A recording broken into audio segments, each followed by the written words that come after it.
All right, so I'm in the studio all weekend with a great group of guys that drove here from South Carolina to work with me this week, and it's pretty exciting stuff. They haven't made music since 1999. They used to be in a band, or they used to have a project, I should say, called the Evil Tambourines. They were on SubPop Records, and they have some new stuff for the first time in 27 years under a different moniker.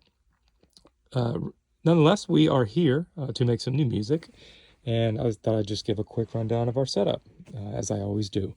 We got an Kai NPC Live going to two channels of the SSL super analog channels up there, and we have actually 6 outputs coming out of the MPC. That's the first two, which are the main left and rights, and then we have additional percussion and elements all getting individual channels. Two of which are going to go through, or they are going through the PM1000, and the other two are being fed into the Neotech. And I have them all here, some as line inputs, some as mic inputs. We have a electric guitar, twin reverb in the other room back there, and that's just hitting the Neotech mic pre, and I'll show you that now. Boom, here we are. Got a Strymon Deco just for some saturation hitting the twin so he can stand in front of it and get a little bit of feedback, sort of like a dirty guitar sound on top of samples, a little bit of like a trip hop, and I don't want to label it. We'll just let it be what it is. But yeah, very cool tones coming from that. I got a 421 on the amp. And then for drums, I am having a ball with this because I've been doing a lot of big rock band stuff lately. And with this setup, we can get a more like vintage, sort of focused and warm, punchy sort of, old school tones. So I'm doing the Glenn Johns thing.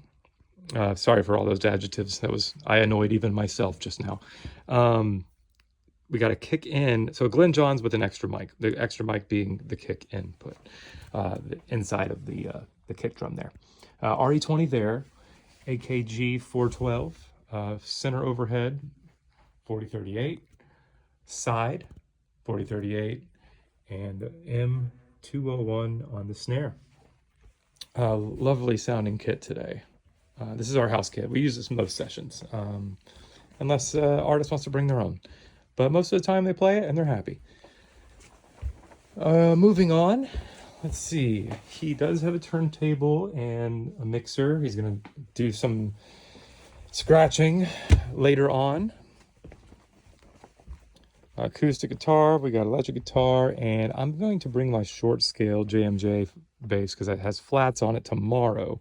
But for today, we are using a P bass into the electrical audio DI, and that splits out into the Origin Effects bass rig. This is the 64 black panel, and the bass DI is hitting the API channel strip, returning to the Neotech line input, and then being fed to Luna. Sorry for all the movement. I just realized I was probably making you guys dizzy. And the black panel is hitting the Harrison 32C pre. There we go. And that is our setup for the weekend. Pretty easy, pretty straightforward, pretty minimal. Basically a lot of samples, sample-based stuff gets sliced, diced, manipulated, modulated, and then a live band on top of that stuff. So lots of fun, kind of a different trip this weekend than what I've been doing lately. Definitely musically aligned with a lot of stuff that I listen to, so this should be a good time. They're outside on a lunch break, and I'm going to get back to work. See you later.